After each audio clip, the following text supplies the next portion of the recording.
प्रेमियों, नाम जब आप करोगे तो ये नाम जब आपकी अदृश्य रूप से कैसे संभाल करता है, कैसे आपकी रक्षा करता है, क्या आपको ये पता है? आप ये बातें जब समझोगे तो हैरान हो जाओगे। दुनिया में बहुत सारे संगी साथी आपके हैं, बहुत सारे हित मित्र आपके हैं, बहुत सारे लोगों के साथ आप जी जान लगा देते हो, लेकिन कोई आपकी मदद करने वाला अंत में नहीं आता। जब वक्त आता है मदद करने का तो लोग पीछे हट जाते हैं। लेकिन यदि प्रभु के नाम का यदि आप अभ्यास करो, प्रभु के नाम का यदि आप जाप करो, तो प्रभु का नाम आपकी हर जगह मदद करता है, हर जगह आपकी संभाल करता है। इसलिए सबको चाहिए कि प्रभु के नाम का आप जाप करो, प्रभु के नाम का आप सिमरन करो, प्रभु के नाम का आप ख्याल करो। यदि हम प्रभु के नाम का जाप नहीं कर सकते, प्रभु का ख्याल नहीं कर सकते, उनका ध्यान नहीं कर सकते, तो आप अपने जीवन में कर ही क्या पाओगे? आप के ऊपर जो मुसीबत आती है वह मुसीबत हटने का नाम ही नहीं लेगा। यदि आप प्रभु के नाम का जाप करने लगोगे तो धीरे धीरे वह मुसीबत खिसकने लगेगी, परेशानियां जाने लगेगी। लेकिन यदि ये सोचो कि हम अपनी बुद्धि से, अपनी पहलवानी से, अपने ज्ञान से हम परेशानियों को हल कर दें, तो नहीं हो सकता। क्योंकि परेशानियां जो आते हैं आपके पाप कर्मों से आती हैं, जो आप पाप कर्म कर चुके हो या कर रहे हो, उन कर्मों से परेशानियां आती हैं। इन परेशानियों से यदि आप निजात पाना चाहते हो तो प्रभु के नाम का जाप करो और अपने रहने गाने पर सुधार करो।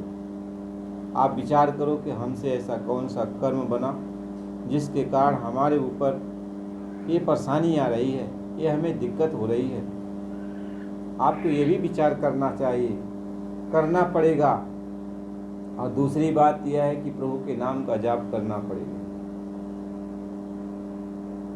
तो जब प्रभु के नाम का आप जाप करोगे, प्रभु के नाम का आप सिमरन करोगे, तो प्रभु की जो ताकत है, जो शक्ति है, आपके अंदर प्रवेश करेगी। तो जब प्रभु की शक्ति आपके अंदर प्रवेश करती है तो पाप कर्मों का, पुण्य कर्मों का नहीं, पहले ही पाप कर्मों का क्षय होने लगता है, जिसके कारण आपके ऊपर परेशानियां आ रही हैं, ये पाप कर्म खत्म होने लगते हैं। और जब पाप कर्म खत्म हो जाते हैं तो परेशानियां अपने आप समाप्त हो जाती हैं। इसलिए महात्मा कबीर साहब जी ने भी कहा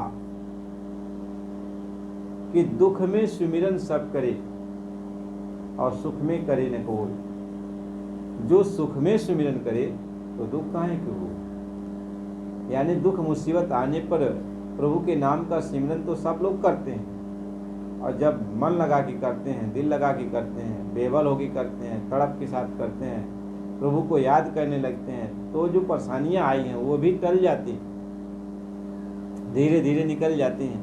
लेकिन वो ये कहते हैं यदि तुम सुख में हो और उसी में यदि प्रभु के नाम का सिमरन करने लगो तो परेशानियां आने ही नहीं पाएगी। क्योंकि परेशानियां जो कर्मों की वजह से आती हैं वो नाम के प्रभाव से जल जाएंगी, नाम के प्रभाव से उड़ जाएंगी। इसलिए नाम का यदि आप जाप करो तो नाम आपकी रक्षा करेगा। आप देख तो नहीं पाओगे क्योंकि वो नाम अदृश्य रूप में आपकी संभाल करता है, लेकिन आप सोचोगे हमारी परेशानियां हल कैसे हो गई, हमारी समस्या का निदान कैसे हो गया। हम तो इन परेशानियों में घिरे हुए थे, हम सोच रहे थे हम बच नहीं पाएंगे, लेकिन हमारा बचाव कैसे हो गया।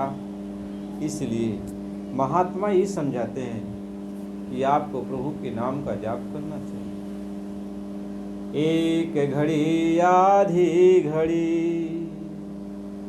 आधि में पुनियाद।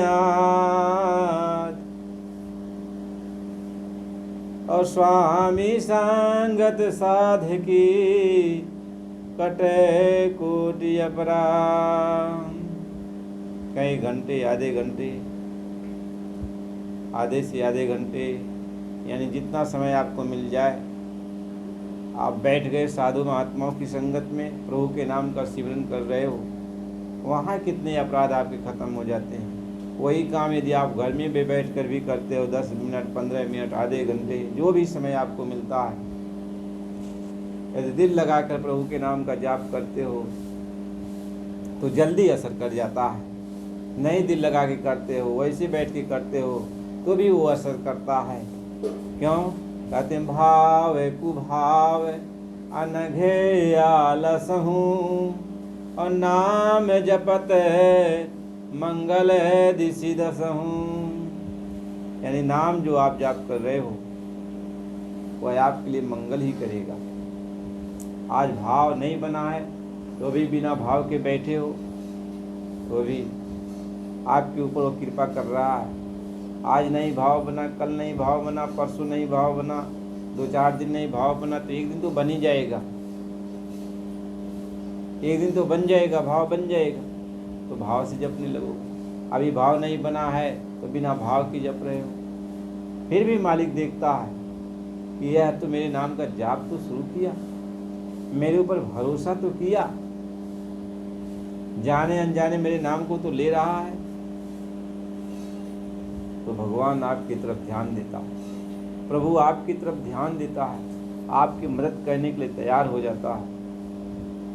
इसलिए सबको चाहिए प्रभु के नाम का जाप करें। आप जब शुरुआत करते हो दिन तो आप बैठ जाओ 10 मिनट, 15 मिनट, भगवान के नाम का आप जाप कर लो, भगवान के नाम का आप सिमरन कर लो। फिर दिन भर आप काम कर रहे हो, बीच में समय मिला तो नाम का सिमरन कर लिया, फिर शाम को आओ तो प्रभु के नाम का सिमरन करो, प्रभु को याद करो। रात भी प्रभु को के नाम से याद करो और दिन भी प्रभु के नाम से याद करो। यानी प्रभु को समर्पित हो जाओ और प्रभु आपकी मदद करेगा। तो देखो, प्रभु का नाम जो होता है लोक और परलोक दोनों आपको बना देता है। लोक इस संसार में आप हो तो जो ऐसा ज़रूरत पड़ता है, भगवान ही जिसको उचित समझता है, आपके मुताबिक नहीं, जो भगवान को अच्छा लगता है कि इसमें मेरे भक्त की संभाल हो सकती है, मेरा भक्त ये काम करेगा तो ठीक रहेगा, वो भगवान जानता है। हमारे आपके अंदर जो इच्छाएं हैं वो तो अनंत हैं, हम लोग जान ही नहीं सकते हमारी इच्छा अच्छा है कि खराब है। हम जो सोच रहे हैं यह सोच ठीक है कि नहीं ठीक है, ये तो हम लोग जान नहीं सकते, लेकिन वो भगवान हमारा जानता है कि कौन सा सोच इसका ठीक है, कौन सा सोच इसका ठीक नहीं है, कौन सी इच्छा इसकी पूरी करनी चाहिए, कौन सी इच्छा पूरी नहीं करनी चाहिए, वो भगवान जानता है। तो भगवान जो उचित होता है, जो हमारे भलाई की होता है, वही काम करता है, वही काम करता है। इसलिए हमें भगवान के प्रति कभी भी ऐसा कोई भाव नहीं रखना चाहिए कि भगवान मेरी मदद नहीं कर रहा। भगवान मेरी मदद करता है, भगवान मेरी संभाल करता है। जब हम भगवान को याद करते, भगवान के नाम का सिमरन करते हैं। सिमरन का मतलब होता है याद करना, सिमरन का मतलब होता है याद करना। तो प्रभु को आप याद करते हो, भगवान को आप याद कर रहे हो, बैठ कर उनके नाम का जाप करने का मतलब उनको याद कर रहे हो। तो आप जिसको याद करो वह भी आपको याद करेगा, ये तो नियम है। आप जिसको याद करते हो वह भी आपको याद करेगा। आप जिसको याद नहीं करोगे, भूल जाओगे, वह भी आपको भूल जाएगा। तो भगवान को जब आप याद करोगे तो भगवान भी आपको याद करता है। भगवान के प्रति आप भाव रखोगे, भगवान भी आपके प्रति भाव रखेगा। भगवान के प्रति सोच रहे हो तो भगवान भी आपके प्रति सोचेगा। भगवान को आप फल फूल चढ़ाते हो, भगवान के लिए 2 बूंद आंसू गिराते हो, तो भगवान आपके लिए बहुत कुछ करता है, क्योंकि भगवान तो सर्वविधि समर्थ है। तो आप अपने अनुसार भगवान की सेवा करते हो, भगवान अपने अनुसार आपकी मदद करता है। तो भगवान तो यही कहता है तो पत्र पुष्प फल कुछ भी मुझे अर्पण करता है भाव से, तो मैं उसको स्वीकार कर लेता हूँ, स्वीकार करता हूँ। स्वीकार कर लेने के बाद हम ये देखते हैं कि हमारे इस भक्त को किस चीज़ की ज़रूरत है, उसके अनुसार हम तुम्हारी मदद करते हैं। दुनिया में तुम्हारी संभाल तो करते हैं, दुनिया में तुम्हारी मदद तो करते हैं, लेकिन अंत में तुम्हारी संभाल भी करते हैं कि तुम्हें नरक और 84 से भी बचा लेते हैं। तो प्रभु का नाम जपना हर तरह से आपका फायदा है। आप हमेशा फायदा में रहोगे। हमेशा उस मालिक को याद करो, प्रभु को याद करो कि जिसने सारा जगत बनाया, जिसने पूरे ब्रह्मांड को बनाया, संसार को बनाया, सब कुछ बनाया, क्यों हम उस मालिक को याद नहीं करें? भाई जिसने इस आसमान को बनाया, जिसने सूरज चांद सितारे को बनाया, जिसने धरती को बनाया, जिसने पवन पानी अग्नि को बनाया, आखिर आपके सब फायदे की तो है। तो इतना बड़ा जो है उपहार मालिक ने आपको दिया, तो उस मालिक को क्यों नहीं आप याद कर सकते हो? उस मालिक को याद करो कि मालिक आपने हमारे लिए बहुत कुछ किया है। आप क्या ऑक्सीजन का पैसा देते हो? हवा का पैसा नहीं देते। हवा अपने आप चल रही। सूरज गर्मी देता है, उससे जीव जंतुओं का भरण पोषण होता है। आपने सूरज को कुछ दिया। ये गंगा जमुना बहती हैं, नदियाँ बहती हैं, सरोवर बहती हैं, इनको आपने कुछ दिया है, लेकिन ये अपने आप आपका जो है प्यास बुझाती है। धरती माँ सब कुछ आपको दे रही है, धरती माँ को आपने क्या दिया? ये सब उपहार है प्रकृति का, भगवान का उपहार है। इतना बड़ा उपहार भगवान ने आपको दिया, तो भगवान को तो याद करो। सुबह शाम उस मालिक को याद करो, उसके नाम का जाप करो, उसके नाम का सिमरन करो। भगवान आपकी बहुत मदद करता है, आपकी भगवान बहुत संभाल करता है। भगवान ये कहता है कि मैं जो कुछ भी तुमको दिया हूँ उसका तुम सही इस्तेमाल करना, गलत इस्तेमाल मत करना। गलत इस्तेमाल करेगा तो आपको सज़ा मिल जाएगी, तकलीफ मिल जाएगी, और सही इस्तेमाल करोगे तो आपको आराम मिल जाएगा, सुख मिल जाएगा। तो जो भी चीज़ें हम दिए हैं उसका सही इस्तेमाल करो, अपना फ़ायदा करा लो। तुम्हें भगवान की दी हुई चीज़ से जो है अपना फ़ायदा भी कर लेना चाहिए, और भगवान के नाम का जाप करके अपना आत्म कल्याण भी कर लेना चाहिए, आत्म कल्याण भी कर लेना चाहिए। तो महात्मा इस बात को समझाते हैं। हमारे बहुत सारे भी संत महात्मा हैं जो प्रभु के नाम का सिमरन करने के लिए कहते हैं, प्रभु के नाम का जाप करने के लिए कहते हैं। सभी महात्मा अपनी अपनी जगह पर पूजनीय हैं। हम सभी लोगों को शिक्षा तो दे रहे हैं, सही मार्ग पर चलने की प्रेरणा तो दे रहे हैं, भगवान की भक्ति की तरफ तो लगा रहे हैं। हम लोगों को खराब कुसंगत से तो बचा तो रहे हैं, हम लोगों को मांस मछली अंडा शराब खाने पीने से तो मना तो कर रहे हैं, हम लोगों को अच्छी संगत सोहबत में रहने के लिए प्रेरणा दे रहे हैं। तो ये सभी महात्मा पूजनीय हैं, सभी संत महात्मा पूजनीय हैं। हमें इनको नमन बंदन करना चाहिए। जो भी सही शिक्षा दीक्षा किसी को भी दे वह पूजने योग्य है, वह पूजने योग्य है, आदर करने योग्य है, उसकी इज्जत करनी चाहिए। देखो महात्मा जो भी होते हैं वह जीव के कल्याण के लिए आते हैं और जीवों के हित के लिए ही अपना उपदेश जारी करते हैं। हम ना समझ के कारण महात्माओं से लड़ते झगड़ते रहते हैं, महात्माओं के वचन बाड़ी में टीका टिप्पणी करते रहते हैं। सभी महात्मा जो है जीवों की संभाल करने के लिए, जीवों को सही शिक्षा दीक्षा देने के लिए इस धरती पे आते हैं। यदि महात्मा शिक्षा दीक्षा नहीं दे, महात्मा आपको सत्संग वचन नहीं सुनावे, महात्मा आपको भगवान के बारे में नहीं बतावें, तो बताओ कौन आपको बताएगा? क्या जानोगे क्या अच्छा है क्या खराब है, क्या सत्य है क्या असत्य है, क्या है आप समझ सकते हैं? लेकिन महात्मा ही आपको ज्ञान देते हैं, रोशनी देते हैं, आपको सही मार्ग पर लगाते हैं। तो महात्मा पूजनीय होते हैं, महात्माओं की इज्जत करनी चाहिए। किसी भी महात्मा की आपको निंदा चाहे चुगलाई नहीं करनी चाहिए। वैसे तो महापुरुष ये कहते हैं संसार में किसी की निंदा चाहे चुगलाई मत करो, हमारे स्वामी जी महाराज बराबर कहा करते कि बच्चा मैंने किसी की बुराई की, हम लोग कहते नहीं। गुरु महाराज जी हमारे कहा करते कि बच्चा किसी धर्म मजाक की हमने बुराई की तो हम लोग कहते नहीं। गुरु महाराज यही कहते बच्चा हमने किसी अधिकारी कर्मचारी नेता लीडर को कुछ कहा तो हम लोगों कहते कि नहीं। गुरु महाराज जी ने कहा छोटे बड़े ऊंच नीच जाति वर्ग को हमने कुछ कहा, हम लोग यही कहते कि नहीं। स्वामी जी महाराज यही की बात सब कहवाते, अब हम लोगों से पूछते तो हम लोग यही कहते कि नहीं, आपने किसी की निंदा नहीं। तो स्वामी जी महाराज यही कहते बच्चा इस बात को पकड़ लो कि तुम भी किसी की निंदा मत करो। यदि किसी की निंदा नहीं करोगे तो इंसान बन जाओगे, मानव बन जाओगे। और जब मानव बन गई, इंसान बन गई, इंसानियत तुम्हारे अंदर आ गई तो इंसान के सामने भगवान अपने आप आ जाता है। इंसान के सामने भगवान अपने आप आ जाता है। तो आप इंसान बनो, आप इंसान बनो, तो इंसान बन जाओ, भगवान आपको मिल जाएगा। इसीलिए महात्मा ये कहते हैं कि आप अपने अंदर छल निकाल दो, धोखाधड़ी निकाल दो, कपट निकाल दो, निंदा चाहे चुगलाई झूठ फौरे भी सब निकाल दो और भगवान के सामने निर्मल बन जाओ।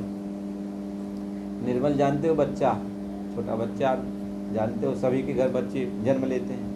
उन बच्चों को देखो, छोटे बच्चे क्या पता है, निर्मल होते हैं, एकदम प्योर निर्मल, विशुद्ध निर्मल, टट्टी पेशाब करते रहते, उनको कोई गम नहीं है। अब उनको चाहे कपड़ा पहना के रखो चाहे वैसे रखो, कोई गम नहीं है, एकदम निर्मल। उनका दुश्मन आ गया, वो हाथ में लिया, उनको उसके भी पास चले जाते खुशहाली से। उसका हित करने वाला आ गया, उसके पास भी चले जाते। उनको कोई गम नहीं, कोई फिक्र नहीं, कोई चिंता नहीं। तो भगवान ये कहता है कि तुम बालक की तरह, उस अबोध बालक की तरह तुम हो जाओ, उस मालिक की तरह तुम बन जाओ जैसे अबोध बालक है। तो अबोध बालक की तरह जब बन जाओगे तो छल कपट झूठ फौरे धोखाधड़ी निकल जाएगी, मालिक मिल जाएगा। मालिक का मिलना आसान है, बशर्ते हमारे अंदर परिवर्तन होना चाहिए। क्या हरिजन ऐसा चाहिए जैसा हरि हो। जिस तरह से भगवान पक्षपात नहीं करता, भगवान निर्मल विशुद्ध है, सबको एक समान देखता है, सबको अपना समझता है।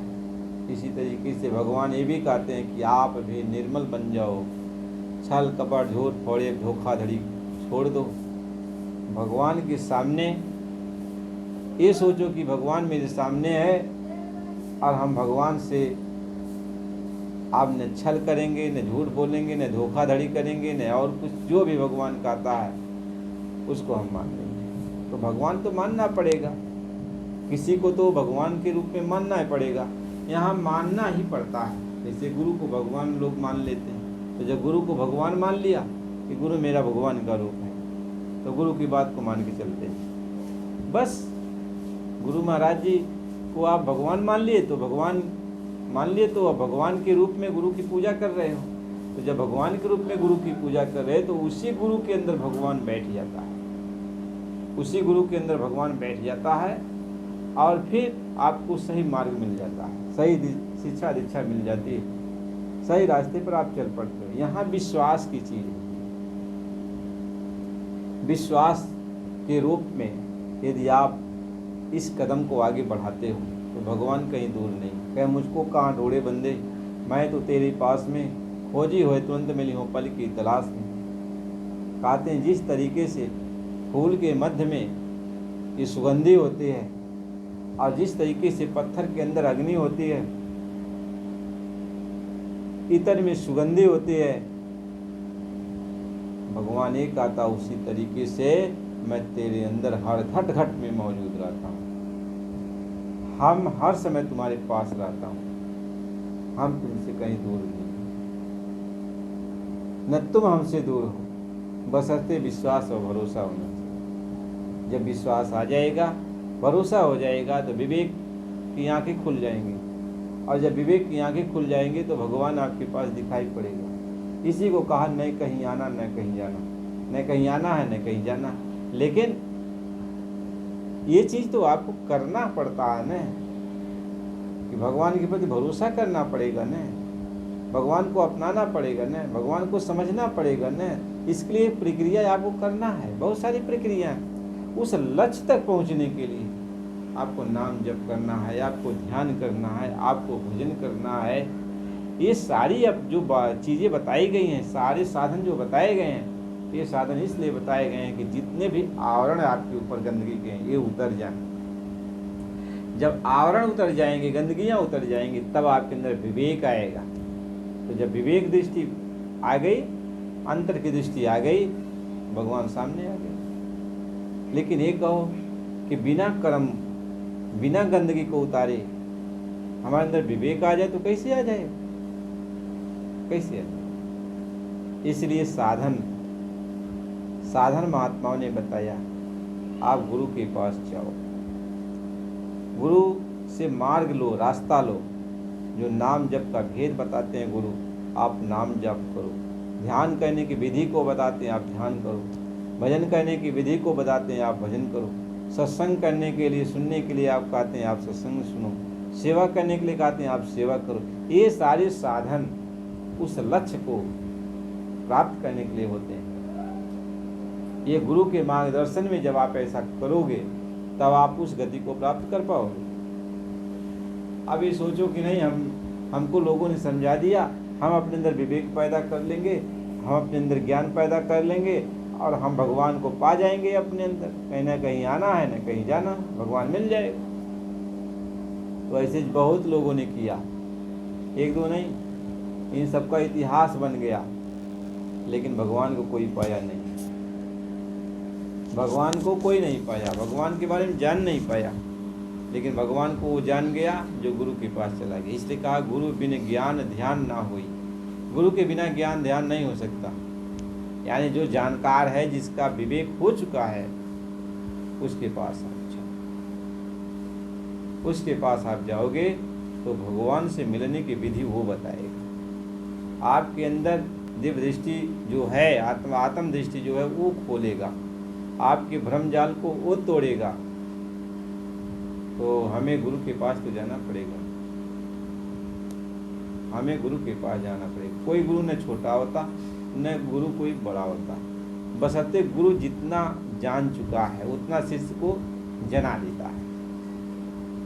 गुरु जितना जान चुका है उतना शिष्य को जना देता है, जितना वो नहीं जाना है उतना वो नहीं जना पाता है। तो लेकिन जो छोटा है वह भी तो कुछ जना रहा, उससे बड़ा ज़्यादा जानकार है तो वो उससे ज़्यादा जना देता है, और उससे ज़्यादा कोई और जानकार है तो उससे ज़्यादा वो जना देता है। तो गुरु यहाँ छोटा बड़ा नहीं है। गुरु के पास जितना ज्ञान है वह ज्ञान आपको देता है। आपको आगे बढ़ना है तो फिर आगे गुरु मिल जाएगा, उसके आगे बढ़ना है तो फिर आगे गुरु। गुरु का मतलब होता है ज्ञान, गुरु का मतलब होता है ज्ञान, रोशनी, प्रकाश, उजाला। तो जितना जिसका दायरा है, जैसे दीपक का जितना दायरा है वो उतने में उजाला करता है, उजाला तो कर रहा है ना। उसके दायरे में जितनी भी चीज़ें आएंगी वो सारी चीज़ें दिखाई पड़ने लगी। दीपक का जितना दायरा है, अब लालटेन में आ गया तो लालटेन का दायरा थोड़ा बढ़ जाता है तो और ज़्यादा दूर की वस्तुएं दिखाई पड़ती हैं। अब कोई हाइड्रोजन वाला बल्ब जला दिया तो बहुत दूर तक उजाला हो जाता है, उजाला हो जाता है। तो जितना जिसका दायरा बढ़ जाता है उतना उजाला वो कर देता है। लेकिन करता है उजाला ने, अंधेरा तो नहीं करता है ना जितनी दूरी में वो है। आपको ज्ञान तो दे रहा है ना। आपको और आगे देखना है तो आप सूर्य के पास चले जाओ। जब सूर्य उग जाएगा तो सब जगह उजाला हो गया। इसीलिए विवेक रूपी सूर्य जब उग जाता है तो अंदर बाहर, दाएं बाएं, ऊपर नीचे सब उजाला हो जाता है। तो जब सब उजाला हो गया तो अंधकार रह ही नहीं जाता है। अंधकार रह ही नहीं जाता तो फिर अज्ञान का कोई बात नहीं रह जाती। सब ज्ञान ही ज्ञान है, ज्ञान ही ज्ञान है, यानी भगवान ही भगवान है, सब जगह भगवान ही भगवान है। तो ये सारी चीज़ें प्राप्त होने के पहले, यानी प्राप्त करने के पहले हमें गुरु की शरण में जाना पड़ता है, गुरु की बात को मानना पड़ता है, उस पर चलना पड़ता है। अपने बुद्धि की पहलवानी नहीं करनी चाहिए। सभी गुरु हमारे लिए पूजनीय हैं। जितना वो पढ़ा दें वो पढ़ लो, गढ़ लो।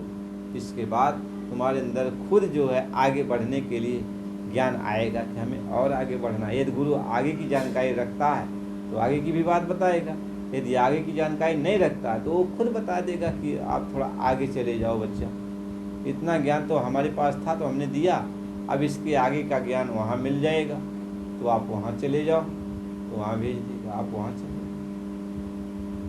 इसलिए प्रेमियों, आप नाम जाप करो, प्रभु के नाम का जाप करो, और प्रभु के नाम का जाप करोगे आपके अंदर प्रभु की ताकत पैदा होगी, शक्ति पैदा होगी, प्रभु आपकी रक्षा करेगा, संभाल करेगा। सत्संग को बराबर सुना करो। जय